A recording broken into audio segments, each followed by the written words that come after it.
MP में कांग्रेस की हार को लेकर बड़ा खुलासा, कांतिलाल ने खोल दी पार्टी नेताओं की पोल।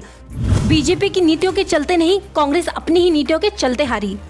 पार्टी के अंदर नहीं दिख रहा अनुशासन, नेताओं की बगावत हार के लिए जिम्मेदार। मध्य प्रदेश में किसी को उम्मीद नहीं थी कि कांग्रेस विधानसभा चुनाव हार जाएगी, क्योंकि जो भी स्थिति दिखाई दे रही थी उसमें साफ था कि पार्टी इस बार आसानी से चुनाव जीत सकती है। राहुल गांधी ने तो 150 से ज्यादा सीट जीते जाने का दावा भी कर दिया था। दबी जुबान तो बीजेपी के नेता भी स्वीकार कर रहे थे कि टक्कर कांटे की है और शायद कांग्रेस को बीजेपी से ज्यादा सीट मिल जाएगी। यानी बीजेपी के अधिकांश नेता भी मान रहे थे कि सरकार कांग्रेस की बन रही है। केंद्रीय गृह मंत्री अमित शाह को इस बात का एहसास हो गया था, इसीलिए वो एमपी में 1 साल पहले ही सक्रिय हो गए थे। जो नेता नाराज थे उनसे सीधे बात कर रहे थे, यहाँ तक कि नेताओं को मनाने के लिए कई बार कार्यकर्ता सम्मेलन तक रद्द कर दिए गए। यानी प्रदेश के नेता से लेकर हाई कमान तक खबर थी कि एमपी में बीजेपी की हालत पतली है। लेकिन अब चुनाव परिणाम सामने आए तो कांग्रेस के साथ बीजेपी हाई कमान भी चौंक गया, क्योंकि उम्मीद बहुमत की ही नहीं थी। लेकिन चुनाव परिणाम तो तिहाई बहुमत से भी ज्यादा बड़ी जीत के रूप में सामने आया। 230 में से 163 सीट बीजेपी को मिली,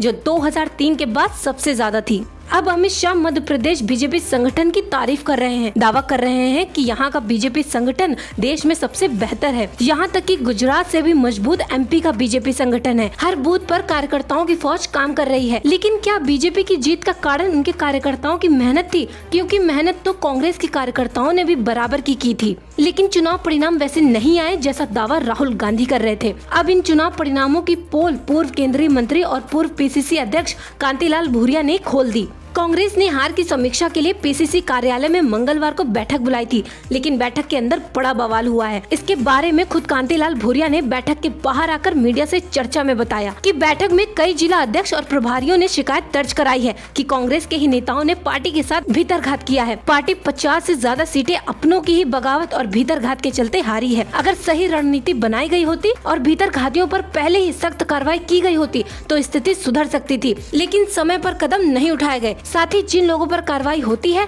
पार्टी से निष्कासित किया जाता है, उन्हें 6 महीने के अंदर ही पार्टी में शामिल कर लिया जाता है। इस कारण से पार्टी के उम्मीदवारों को हराने वालों की औसतें बढ़ती जा रही हैं। ये सब सुनने के बाद मध्य प्रदेश कांग्रेस के प्रभारी बनाए गए भंवर जितेंद्र सिंह ने कहा कि वैसे ऐसे सभी नेताओं के खिलाफ कार्रवाई करेंगे जिन्होंने कांग्रेस पार्टी के साथ भीतरघात किया है। भूरिया ने भी कहा कि ऐसे नेताओं को एक्सपोज करना चाहिए जो पार्टी को अंदर से खोखला करने की कोशिश कर रहे हैं। भूरिया ने कहा कि जब तक कांग्रेस पार्टी के भीतरघातियों नेताओं पर बड़ी कार्रवाई नहीं होगी तब तक कोई बड़ा संदेश आम लोगों तक नहीं जा पाएगा। फिलहाल तो अब कांग्रेस को चिंता लोकसभा चुनाव को लेकर दिख रही है, क्योंकि अगर लोकसभा चुनाव में भी हालात ऐसे ही रहे तो इस बार पार्टी के लिए खाता खोलना भी मुश्किल हो जाएगा। 2019 में मध्य प्रदेश की 29 सीटों में से कांग्रेस को सिर्फ 1 सीट पर जीत मिली थी। उस समय सरकार कांग्रेस की थी। 6 महीने पहले ही कांग्रेस की सरकार बनी थी, इसलिए माहौल कांग्रेस के पक्ष में था। लेकिन अब बीजेपी की सरकार है और बड़े बहुमत से जीतकर बीजेपी सरकार में आई है। ऐसे में कांग्रेस के लिए इस बार चुनौती कुछ ज्यादा बड़ी दिखाई दे रही है।